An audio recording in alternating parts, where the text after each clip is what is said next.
Hi, it's Jeremy Epstein with Never Stop Marketing. I want to ask a quick question for starters. How much do you think a company would pay to have their order fulfillment team say, you know what, we really want to be a part of the full customer experience and we want our customers to feel as connected to us at order fulfillment as they do throughout the entire sales process? Well, that's what happened when Global 360 and I worked together on a program we called Make Everyone a Marketer. Let me tell you how it started. You know that in Dandelion Marketing, one of the premises is that we need to make everyone a marketer. Why? Well, the attention economy, billions of channels, there's so many people out there, it's really difficult to get their attention. And you have these 7-second or 8-second micro slices where you have someone's attention and you can either be remarkable or you can be boring. So we said, well, what if we took every single person in the company and we said, take those touch points that you control, no matter what they are, and try to make them remarkable. Think about this for a second. You've got, 150 people in the company, and each of them has their personal network of, 300 people or so. But they also deal with a whole bunch of people, They deal with vendors, they deal with suppliers, they deal with customers, they deal with partners. And each of those is a touch point, right?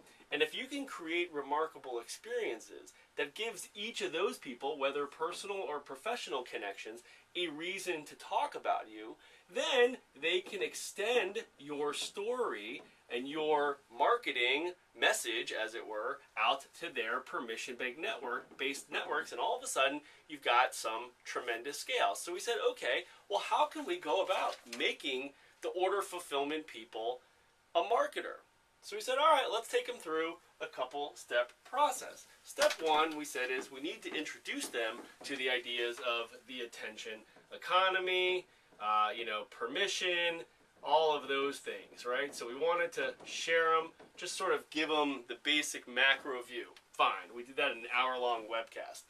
Step two was to get them to start thinking about touch points and how to make those touch points remarkable. What were the guidelines they could use? How could they plus it up, in the words of Disney, to make it something that people would want to talk about? And as part of that, we gave them a remarkable touch points test plan template.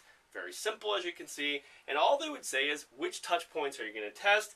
What assets are you going to leverage that marketing's already created? What are you going to do to make them remarkable? When will you test it? How are you going to measure it? And we introduced them, to tracking links with Bitly or what have you, the results, and then obviously some anecdotes. By the time we got to our third conference call, this was over the course of about 1 month, and we piloted it with about 12 people, some who were self-selected, some who were nominated by their managers.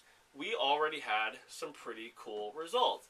Order fulfillment started leveraging marketing material about upcoming events or white papers, or they were also offering free downloads, and they were baking this into order confirmation. They were personalizing it too. They were making it relevant. And you had people through all different parts of the organization trying to think, okay, I control the fax cover sheets that get sent out to some of our suppliers, or I'm the person that all of our technology vendors talk to. These are marketing opportunities. And they'd say, hey, I put in this link and 28 people clicked on it. And that's 28 people who never otherwise would have seen this information about all the great work that Global 360 does for their customers and to solve it. Now, will that one link lead to the next sale? Of course not. But the idea is, if you can get all of these people communicating out as marketers and thinking, in addition to being the IT guy or the order fulfillment person or customer service person, whatever, but I'm also responsible for helping get the story spread about what my company does in a meaningful and remarkable way, you've very cost effectively scaled out your marketing operations. There's no marketing plan on the planet that says, let's look at and spend all of our time on the fax cover sheets. But by empowering the person who's at the front lines and sending out the faxes or dealing with the vendors, you've now created this amplification of your marketing. They become more excited, and we've destroyed the silos that sit between all of these organizations. So we short call it MEME, which is Make Everyone a Marketer. But it's been a very cool little pilot. Like I said, it took about a month, and now the next thing is to figure out, okay, can we keep this momentum going? And then, of course, the next part is scale this out to the entire company of Global 360. So very cool stuff that we're doing. Just wanted to share with you. And, of course, the money quote, which I had to print out because it was so great, from Jen Troxel, the VP of Product Marketing.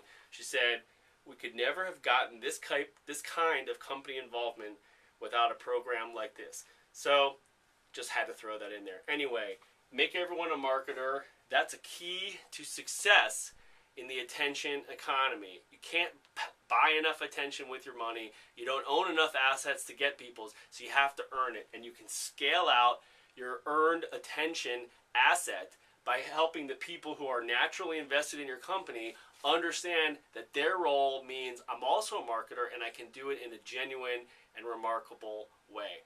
Thank you very much. Jeremy Epstein, Never Stop Marketing. Have a great one.